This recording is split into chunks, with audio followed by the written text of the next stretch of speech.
ಸ್ನೇಹಿತರೆ, ಮೀಡಿಯಾ ಮಾಸ್ಟರ್ಸ್ಗೆ ಸ್ವಾಗತ ಸುಸ್ವಾಗತ. ಗೆಳೆಯರೆ, ಭಾರತ ಮತ್ತು ಚೈನಾ ನಡುವೆ ಏನೇ ಮಾತುಕತೆಗಳಾದರೂ, ಯಾರೇ ಅಲ್ಲಿಗೆ ಹೋಗಿ ಬಂದರೂ ಎರಡೂ ದೇಶಗಳ ನಡುವೆ ಇರೋ ಮನಸ್ತಾಪ, ಅಪನಂಬಿಕೆಗಳು ಹಾಗೂ ಪರಸ್ಪರ ಪೈಪೋಟಿ ಸದ್ಯಕ್ಕೆ ಕಡಿಮೆ ಆಗೋ ಲಕ್ಷಣಗಳು ಕಾಣ್ತಾ ಇಲ್ಲ. ಈಗ ಹೊಸ ಬೆಳವಣಿಗೆ ಏನು ಅಂದ್ರೆ, ಚೈನಾ ಭಾರತದ ಪಶ್ಚಿಮದಲ್ಲಿರೋ ಶತ್ರು ದೇಶಕ್ಕೆ ಸ್ಟೆಲ್ತ್ ಯುದ್ಧ ವಿಮಾನಗಳನ್ನು ಕೊಡೋದಿಕ್ಕೆ ಹೋಗ್ತಾ ಇದೆ. ಹಾಗೆ ಅದಕ್ಕೆ ಕೌಂಟರ್ ಅನ್ನೋ ಹಾಗೆ ಭಾರತ ದಕ್ಷಿಣ ಚೈನಾ ಸಾಗರದಲ್ಲಿನ ಚೈನಾ ವಿರೋಧಿ ದೇಶಕ್ಕೆ ತನ್ನ ಮಿಸೈಲ್ಗಳನ್ನು ಸಪ್ಲೈ ಮಾಡೋದಕ್ಕೆ ಒಂದು ಒಪ್ಪಂದವನ್ನು ಮಾಡಿಕೊಂಡಿದೆ. ಹಾಗಾದ್ರೆ ಚೈನಾ ಕೊಡ್ತಾ ಇರೋ ಯುದ್ಧ ವಿಮಾನಗಳು ಯಾವುವು? ಅದರ ಬಗ್ಗೆ ಭಾರತ ಆತಂಕವನ್ನು ಪಡಬೇಕಾ ಅಥವಾ ತನ್ನ ಆಯುಧ ಭಂಡಾರವನ್ನು ಮತ್ತಷ್ಟು ಗಟ್ಟಿ ಮಾಡ್ಕೋಬೇಕಾ? ಚೈನಾ ಯಾಕೆ ನಮ್ಮ ಪಕ್ಕದ ಶತ್ರು ದೇಶವನ್ನು ಬಲಿಷ್ಠಗೊಳಿಸೋ ಪ್ರಯತ್ನವನ್ನು ಮಾಡ್ತಾ ಇದೆ? ಮತ್ತು ಭಾರತ ಚೈನಾದ ಶತ್ರುಗಳಿಗೆ ಕೊಡೋದಕ್ಕೆ ಹೋಗ್ತಾ ಇರುವ ಆಯುಧಗಳಿಂದ ಚೈನಾಗೇನಾದರೂ ಅಪಾಯ ಇದೆಯಾ? ಬನ್ನಿ ನೋಡೋಣ.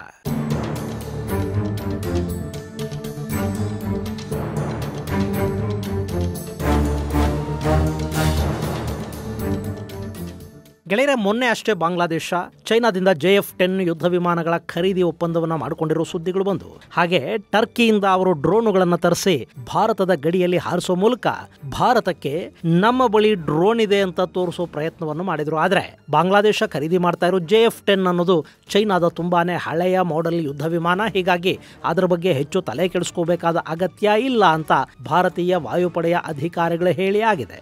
ಆದರೆ ಪಶ್ಚಿಮ ಭಾಗದಲ್ಲಿನ ಶತ್ರು ದೇಶ ಪಾಕಿಸ್ತಾನ ಇದೆ ನೋಡಿ, ಅದಕ್ಕೆ ಚೈನಾ ಕೊಡ್ತಾ ಇರೋದು ಅತ್ಯಂತ ಭಯಾನಕ ಸ್ಟೆಲ್ತ್ ಯುದ್ಧ ವಿಮಾನಗಳನ್ನ. ಯಾವ ಯುದ್ಧ ವಿಮಾನವನ್ನ ಚೈನಾ ಅಮೆರಿಕಾದ F-35 ಅನ್ನ ಕದ್ದು ನಿರ್ಮಾಣ ಮಾಡಿಕೊಂಡಿದೆ ಅಂತ ಹೇಳಲಾಗ್ತಾ ಇದೆಯೋ, ಅದೇ JF-35 ಸ್ಟೆಲ್ತ್ ಫೈಟರ್ ಜೆಟ್ಗಳು ಪಾಕಿಸ್ತಾನಕ್ಕೆ ಸಿಗ್ತಾ ಇವೆ. ಅದು ಒಂದೆರಡಲ್ಲ, 40 ಯುದ್ಧ ವಿಮಾನಗಳನ್ನ ಇನ್ 2 ವರ್ಷಗಳ ಒಳಗಾಗಿ ಪಾಕಿಸ್ತಾನಕ್ಕೆ ಕೊಡೋದಾಗಿ ಚೈನಾ ಹೇಳಿದೆ. ಮತ್ತು ಈಗಾಗಲೇ ಪಾಕಿಸ್ತಾನದ ಪೈಲಟ್ಗಳಿಗೆ JF-35 ಸ್ಟೆಲ್ತ್ ನ ಟ್ರೈನಿಂಗ್ ಅನ್ನು ಕೂಡ ಶುರು ಮಾಡಲಾಗಿದೆ. ಇದು ಭಾರತದ ಆತಂಕಕ್ಕೆ ಅನ್ನೋದಕ್ಕಿಂತ ಹೆಚ್ಚಾಗಿ ಎಚ್ಚರಿಕೆಗೆ ಕಾರಣವಾಗಬೇಕಾಗಿರೋ ವಿಷಯ. ಯಾಕೆಂದ್ರೆ ಸದ್ಯಕ್ಕೆ ಭಾರತದ ಬಳಿ ಸ್ಟೆಲ್ತ್ ಯುದ್ಧ ವಿಮಾನಗಳಿಲ್ಲ. ನಾವಿನ್ನು 5ನೇ ತಲೆಮಾರಿನ ಯುದ್ಧ ವಿಮಾನಗಳನ್ನ ತಯಾರು ಮಾಡ್ಕೊಳ್ಳೋದಕ್ಕೆ ಸಾಧ್ಯ ಆಗಿಲ್ಲ ಮತ್ತು ಅವುಗಳನ್ನ ಖರೀದಿ ಕೂಡ ನಾವು ಮಾಡಿಲ್ಲ. ಸದ್ಯಕ್ಕೆ ಭಾರತದ ವಾಯುಪಡೆಯಲ್ಲಿನ ಅತ್ಯಾಧುನಿಕ ವಿಮಾನ ಅಂದ್ರೆ ಅದು ಡಸಾಲ್ಟ್ ಕಂಪನಿಯ ರಫೇಲ್ ಯುದ್ಧ ವಿಮಾನ. ಅದು ಕೂಡ 4.5 ಜನರೇಷನ್ ವಿಮಾನನೇ ಹೊರತು 5th ಜನರೇಷನ್ ಅಲ್ಲ. ಗೆಳೆಯರೆ, ಇದು ಸ್ಟೆಲ್ತ್ ಯುಗ. ಯಾವುದೇ ಯುದ್ಧ ವಿಮಾನ ಅಥವಾ ಕ್ಷಿಪಣಿ ಸ್ಟೆಲ್ತ್ ಟೆಕ್ನಾಲಜಿಯನ್ನ ಅಳವಡಿಸಿಕೊಂಡ್ರೆ ಅದು ಶತ್ರು ದೇಶದ ರಡಾರ್ಗಳನ್ನ ಯಾಮಾರಿಸಿ ದಾಳಿ ಮಾಡೋದಕ್ಕೆ ಸಾಧ್ಯ ಆಗುತ್ತೆ. ನಮ್ಮ ಬಳಿ ಅತ್ಯದ್ಭುತವಾದ ಏರ್ ಡಿಫೆನ್ಸ್ ಸಿಸ್ಟಮ್ ಇದೆ. ನಾವು S-400 ಅನ್ನು ಇಟ್ಕೊಂಡಿದ್ದೀವಿ. ಆಕಾಶ್ ಇದೆ, ಪಿನಾಕಾ ಇದೆ, ಹಾಗೆ ಸಾಕಷ್ಟು ರಾಕೆಟ್ಗಳು ಕೂಡ ಭಾರತದಲ್ಲಿವೆ. ಆದರೆ ಸ್ಟೆಲ್ತ್ ಟೆಕ್ನಾಲಜಿಯನ್ನ ಸಮರ್ಥವಾಗಿ ಎದುರಿಸೋದಕ್ಕೆ ಬೇಕಾದ ವ್ಯವಸ್ಥೆ ಸಂಪೂರ್ಣವಾಗಿ ನಮ್ಮಲ್ಲಿ ಆಗಿಲ್ಲ. S-400 ಸ್ಟೆಲ್ತ್ ಏರ್ಕ್ರಾಫ್ಟ್ ಗಳನ್ನ ಕೂಡ ಹೊಡೆದು ಕೆಡವುತ್ತೆ ಅಂತ ಹೇಳ್ತಾರಾದ್ರೂ ಅದರ ಪ್ರಿಸೈಸ್ ಟಾರ್ಗೆಟಿಂಗ್ ಎಬಿಲಿಟಿ ಸ್ಟೆಲ್ತ್ ಗಳ ಮುಂದೆ ಸ್ವಲ್ಪ ಕಡಿಮೆ ಅಂತ ಅನ್ಸುತ್ತೆ. ಇನ್ನು S-500 ಇನ್ನೂ ಕೂಡ ಬಂದಿಲ್ಲ. ಅದು ಸಿದ್ಧ ಆದ ಮೇಲೆ ಭಾರತಕ್ಕೆ ಕೊಡ್ತೀವಿ ಅಂತ ರಷ್ಯಾ ಹೇಳಿದೆ. ಅದು ಮುಂದಿನ ಮಾತು. ಈಗ ಸದ್ಯಕ್ಕೆ ಶತ್ರುಗಳನ್ನ ಸಮರ್ಥವಾಗಿ ಎದುರಿಸಬೇಕು ಅಂದ್ರೆ ಭಾರತ ಕೂಡ ಸ್ಟೆಲ್ತ್ ಯುದ್ಧ ವಿಮಾನಗಳನ್ನ ತನ್ನ ಬತ್ತಳಿಕೆಗೆ ಸೇರಿಸ್ಕೋಬೇಕು.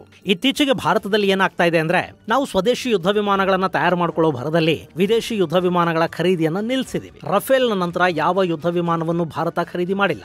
ನಮ್ಮ ಆಮ್ಕಾ ಪ್ರಾಜೆಕ್ಟ್ ಅನ್ನು ತೋರಿಸಿ ವಾಯುಪಡೆಯ ಮೂಗಿಗೆ ತುಪ್ಪ ಹಚ್ಚಲಾಗ್ತಾ ಇದೆ. ಆದರೆ ಆಮ್ಕಾ ಪ್ರಾಜೆಕ್ಟ್ ನ ವಿಮಾನ ಬಿಡಿ, ಅದರ ಪ್ರೋಟೋಟೈಪ್ ಸಿದ್ಧವಾಗೋದಕ್ಕೆ ಕೂಡ ಇನ್ನೂ 2 ವರ್ಷ ಬೇಕು. ಆ ನಂತರ ಅದರ ಟೆಸ್ಟಿಂಗ್ ಆಗಬೇಕು, ಅದು ಪ್ರೊಡಕ್ಷನ್ ಲೈನಿಗೆ ಬರಬೇಕು.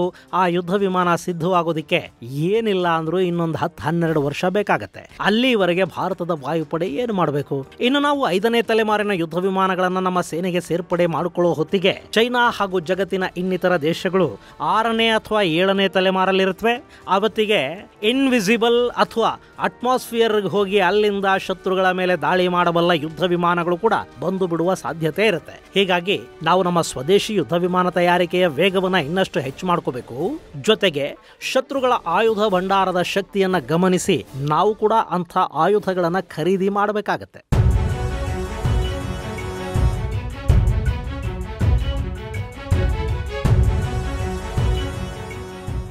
ಇನ್ನು ಗೆಳೆಯರೆ, ಈಗ ಚೈನಾ ಇದ್ದಕ್ಕಿದ್ದ ಹಾಗೆ ಪಾಕಿಸ್ತಾನಕ್ಕೆ 40 ಸ್ಟೆಲ್ತ್ ಯುದ್ಧ ವಿಮಾನಗಳನ್ನು ಕೊಡೋ ಮಾತನ್ನು ಯಾಕೆ ಆಡ್ತಾ ಇದೆ ಅಂತ ಅಂದ್ಕೋತಾ ಇದ್ದೀರಿ? 2 ಹೊತ್ತಿನ ಊಟಕ್ಕೂ ಗತಿ ಇಲ್ಲದ ಪಾಕಿಸ್ತಾನಕ್ಕೆ ಈ ಯುದ್ಧ ವಿಮಾನಗಳನ್ನು ಖರೀದಿ ಮಾಡೋ ಶಕ್ತಿ ಅಂತೂ ಇಲ್ಲ. ಅವುಗಳನ್ನು ಚೈನಾ ಸಾಲ ಕೊಡಬೇಕು ಅಥವಾ ಫ್ರೀಯಾಗಿ ಕೊಡಬೇಕು. ಚೈನಾಗೇನು ಹುಚ್ಚ? ಪಾಕಿಸ್ತಾನಕ್ಕೆ ಯಾಕೆ ಅವರು ಯುದ್ಧ ವಿಮಾನಗಳನ್ನು ಕೊಡ್ತಾ ಇದ್ದಾರೆ? ಭಾರತದ ಮೇಲೆ ಯುದ್ಧ ಮಾಡಲಿ ಅಂತಲ್ಲ, ಯುದ್ಧ ಮಾಡೋದು ಬಿಡಿ, ಆ ಯುದ್ಧ ವಿಮಾನಗಳ ಟ್ರಯಲ್ ರನ್ನಿಗೆ ಕೂಡ ಇಂಧನ ಬೇಕಲ್ಲ, ಅದನ್ನು ಹೊಂದಿಸೋ ಶಕ್ತಿ ಕೂಡ ಪಾಕಿಸ್ತಾನಕ್ಕಿಲ್ಲ. ಇಷ್ಟಾದರೂ ಯಾಕೆ ಚೈನಾ ಪಾಕಿಸ್ತಾನಕ್ಕೆ ಯುದ್ಧ ವಿಮಾನಗಳನ್ನು ಕೊಡ್ತಾ ಇದೆ? ಗೆಳೆಯರೆ, ಇದರ ಹಿಂದೆ ಎರಡು ಕಾರಣಗಳಿವೆ. ಒಂದು, ಭಾರತದ ಮೇಲೆ ಒತ್ತಡ ಹೇರೋದು. ಒಂದು ದೇಶದ ಖಜಾನೆಯನ್ನು ಖಾಲಿ ಮಾಡೋದಕ್ಕೆ, ಆರ್ಥಿಕ ಭಾರ ಬೀಳೋ ಹಾಗೆ ಮಾಡೋದಕ್ಕೆ ಯುದ್ಧನೇ ಆಗಬೇಕು ಅಂತೇನಿಲ್ಲ.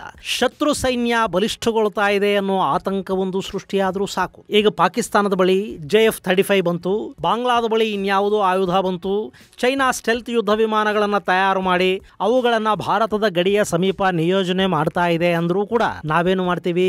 ನಮ್ಮ ಆಯುಧಗಳನ್ನು ಹೆಚ್ಚು ಮಾಡ್ಕೊಳ್ಳೋದಕ್ಕೆ ಹೋಗ್ತೀವಿ ಅಲ್ವಾ? 2020 ಗಲ್ವಾನ್ ಗಲಭೆಗಳ ನಂತರ ಭಾರತ ಅಮೆರಿಕಾದಿಂದ ಡ್ರೋನ್ಗಳನ್ನು ಖರೀದಿ ಮಾಡ್ತು, ಮತ್ತಷ್ಟು ರಫೇಲ್ಗಳಿಗೆ ಆರ್ಡರ್ ಕೊಡ್ತು, ಹೆರಾನ್ ಡ್ರೋನ್ಗಳ ಸಂಖ್ಯೆಯನ್ನು ಹೆಚ್ಚು ಮಾಡಿಕೊಳ್ತು, ತನಗೆ ಬೇಕಾದ ಒಂದಷ್ಟು ಆಯುಧ ಖರೀದಿ ಮಾಡೋ ಕಡೆಗೆ ಹೆಚ್ಚಿನ ಗಮನವನ್ನು ಭಾರತ ಕೊಡ್ತಾ ಹೋಯಿತು. ಹೀಗೆ ಮಾಡೋದ್ರಿಂದ ಭಾರತದ ಬೊಕ್ಕಸದ ಮೇಲೆ ಒಂದಷ್ಟು ಭಾರ ಬೀಳುತ್ತೆ. ಶತ್ರು ದೇಶಕ್ಕೆ ಬೇಕಿರುವುದು ಇದೇನೆ. ಅವರು ತಮ್ಮಲ್ಲಿರೋ ಒಂದಷ್ಟು ಯುದ್ಧ ವಿಮಾನಗಳನ್ನು ತಗೊಂಡು ಹೋಗಿ ಪಾಕಿಸ್ತಾನದಲ್ಲಿ ನಿಲ್ಲಿಸಿದ್ರೂ ಕೂಡ ಭಾರತದ ಮೇಲೆ ಅದರಿಂದ ಒತ್ತಡ ನಿರ್ಮಾಣ ಆಗುತ್ತೆ. ಇನ್ನು ಎರಡನೇ ಕಾರಣ, ಚೈನಾ ತನ್ನ ಯುದ್ಧ ವಿಮಾನಗಳನ್ನು ತಯಾರು ಮಾಡಿದ ನಂತರ ಅದನ್ನು ಅಂತಾರಾಷ್ಟ್ರೀಯ ಮಾರುಕಟ್ಟೆಯಲ್ಲಿ ಮಾರಾಟ ಮಾಡಬೇಕು ಅಂತ ಬಯಸುತ್ತೆ. ಸದ್ಯಕ್ಕೆ ಚೈನಾದ ಆಯುಧಗಳಿಗೆ ಅಂಥ ದೊಡ್ಡ ಡಿಮ್ಯಾಂಡ್ ಮಾರ್ಕೆಟ್ ಅಲ್ಲಿ ಇಲ್ಲ. ಯಾಕೆಂದ್ರೆ ಆ ಆಯುಧಗಳು ಎಲ್ಲೂ ಕೂಡ ಇದುವರೆಗೆ ಪ್ರೂವ್ ಆಗಿಲ್ಲ, ಯಾವ ಯುದ್ಧದಲ್ಲೂ ಅವು ಭಾಗಿಯಾಗಿಲ್ಲ ಅನ್ನೋ ಕಾರಣಕ್ಕೆ, ಮತ್ತು ಚೈನಾದ ಮಾಲು ಹೇಗಿರಬಹುದು ಅನ್ನೋ ಬಗ್ಗೆ ಜಗತ್ತಿಗೊಂದು ಅಭಿಪ್ರಾಯ ಈಗಾಗಲೇ ಇದೆ. ಹೀಗಾಗಿ ಚೈನಾದ ಆಯುಧಗಳಿಗೆ ದೊಡ್ಡ ಬೇಡಿಕೆ ಇರೋದಿಲ್ಲ. ಆ ಬೇಡಿಕೆಯನ್ನು ಸೃಷ್ಟಿ ಮಾಡ್ಕೋಬೇಕು ಅಂದ್ರೆ ಚೈನಾ ತನ್ನ ಯುದ್ಧ ವಿಮಾನಗಳನ್ನ ಪಾಕಿಸ್ತಾನದಂತಹ ದೇಶಗಳಿಗೆ, ಆಫ್ರಿಕಾದಲ್ಲಿ ಸಾಲ ತಗೊಂಡಿರೋ ಒಂದಷ್ಟು ದೇಶಗಳಿವೆ ನೋಡಿ, ಅವುಗಳಿಗೆ ಅಂಟಿಸಬೇಕಾಗತ್ತೆ. ಆಫ್ರಿಕಾಗೆ ಸ್ಟೆಲ್ತ್ ಬೇಕಾಗೋದಿಲ್ಲ. ಅಟ್ಲೀಸ್ಟ್ ಪಾಕಿಸ್ತಾನದಲ್ಲಾದ್ರೆ ಇಂಧನ ಕೊಟ್ರೆ ಅಲ್ಲಿನ ಪೈಲಟ್ಗಳು ಈ ಯುದ್ಧ ವಿಮಾನಗಳನ್ನ ಎಲ್ಲಾದರೂ ಒಂದ್ ಸ್ವಲ್ಪ ಹಾರಾಟ ಮಾಡಿಸ್ತಾರೆ. ಇರಾನ್ ಮೇಲೋ ಆಫ್ಘನಿಸ್ತಾನದ ಮೇಲೋ ಒಂದು ಬಾಂಬ್ ಹಾಕಿ ಇವು ಕೂಡ ಕೆಲಸ ಮಾಡುತ್ತವೆ ಅನ್ನೋದನ್ನ ತೋರಿಸಿ ಕೊಡ್ತಾರೆ. ಆ ಮೂಲಕ ಚೈನಾಗೆ ಮಾರುಕಟ್ಟೆ ವಿಸ್ತರಣೆ ಮಾಡ್ಕೊಳ್ಳೋದಕ್ಕೆ ಸಹಾಯ ಆಗುತ್ತೆ. ಹೀಗಾಗಿ ಚೈನಾ ಪಾಕಿಸ್ತಾನಕ್ಕೆ ಯುದ್ಧ ವಿಮಾನಗಳನ್ನು ಕೊಡೋ ಮಾತಾಡ್ತಾ ಇದೆ.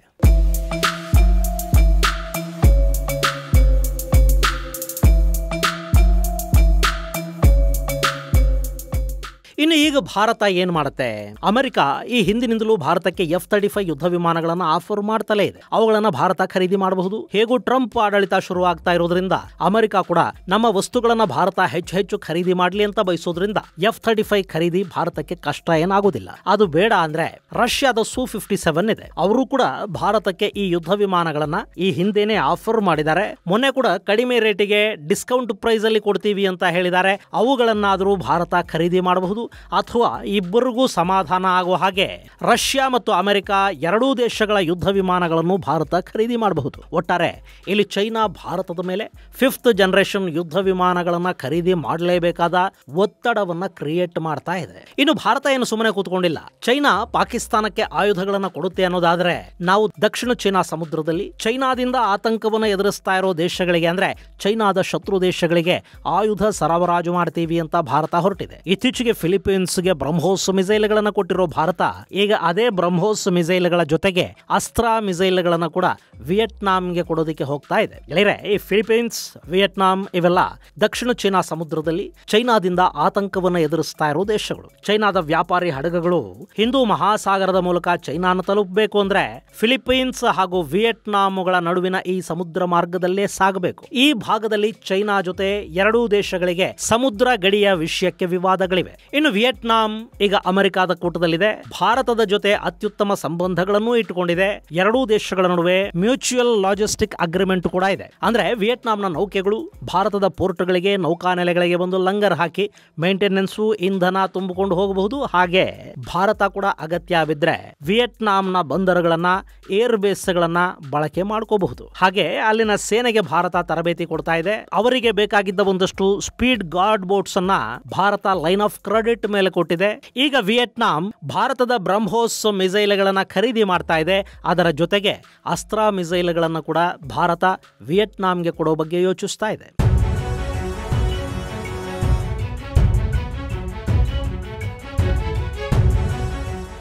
ಈ ಅಸ್ತ್ರ ಅನ್ನೋದು ಸದ್ಯಕ್ಕೆ 3 ವೇರಿಯಂಟ್ಗಳಲ್ಲಿ ತಯಾರಾಗ್ತಾ ಇದೆ. ಇದರಲ್ಲಿ ಅಸ್ತ್ರ MK1 ಈಗ ಸಂಪೂರ್ಣವಾಗಿ ಸಿದ್ಧ ಆಗಿದೆ, ಅಂದ್ರೆ ಪ್ರೊಡಕ್ಷನ್ ಲೆವೆಲ್ ಅಲ್ಲಿ ಅದಿದೆ. ಇನ್ 2 ಅಂದ್ರೆ MK2 ಟೆಸ್ಟಿಂಗ್ ಹಂತದಲ್ಲಿದ್ರೆ, MK3 ಡಿಸೈನಿಂಗ್ ಹಂತದಲ್ಲಿದೆ. ಹಾಗೆ MK4 ತಯಾರಿಯ ಬಗ್ಗೆ ಕೂಡ ಈಗ ಚರ್ಚೆಗಳು ಆರಂಭ ಆಗಿವೆ. ಈ MK4 ಅನ್ನೋದು ಆಂಟಿ ಸ್ಟೆಲ್ತ್ ಟೆಕ್ನಾಲಜಿಯನ್ನ ಹೊಂದಿರುವ ಮಿಸೈಲ್ ಆಗಿರುತ್ತೆ. ಗೆಳೆಯರೆ, ಈ ಅಸ್ತ್ರ ಏರ್ ಟು ಏರ್ ಮಿಸೈಲು. ಹೀಗಾಗಿ ನಾಳೆ ಸ್ಟೆಲ್ತ್ ಯುದ್ಧ ವಿಮಾನಗಳ ವಿರುದ್ಧ ಇದನ್ನ ಬಳಸಬೇಕು ಅಂದ್ರೆ ಅದರ ಸೀಕರ್ಗಳನ್ನ ಮತ್ತಷ್ಟು ಬಲಿಷ್ಠಗೊಳಿಸಬೇಕು. ಸ್ಟೆಲ್ತ್ ಯುದ್ಧ ವಿಮಾನಗಳನ್ನ ಗುರುತಿಸುವ ಮತ್ತು ಅವುಗಳ ರಡಾರ್ಗಳಿಗೆ ಸಿಗದ ಟೆಕ್ನಾಲಜಿಯನ್ನ ಇದರಲ್ಲಿ ಬಳಕೆ ಮಾಡಬೇಕಾಗತ್ತೆ. ಈ ಮಾರ್ಕ್ 4 ತಯಾರಾಗೋದಕ್ಕೆ ಇನ್ನೂ ಒಂದು 5-6 ವರ್ಷಗಳು ಬೇಕಾಗಬಹುದು. ಸದ್ಯಕ್ಕೆ ಮಾರ್ಕ್ 1 ಎಲ್ಲ ಟೆಸ್ಟ್ ಗಳನ್ನ ಮುಗಿಸಿಕೊಂಡು ಮ್ಯಾನುಫ್ಯಾಕ್ಚರಿಂಗ್ ಹಂತಕ್ಕೆ ಬಂದಿದೆ. ಇದು 80 ಕಿಲೋಮೀಟರ್ ರೇಂಜ್ ಅನ್ನ ಹೊಂದಿದೆ ಅಂತ ಹೇಳ್ತಾ ಇದ್ದಾರೆ.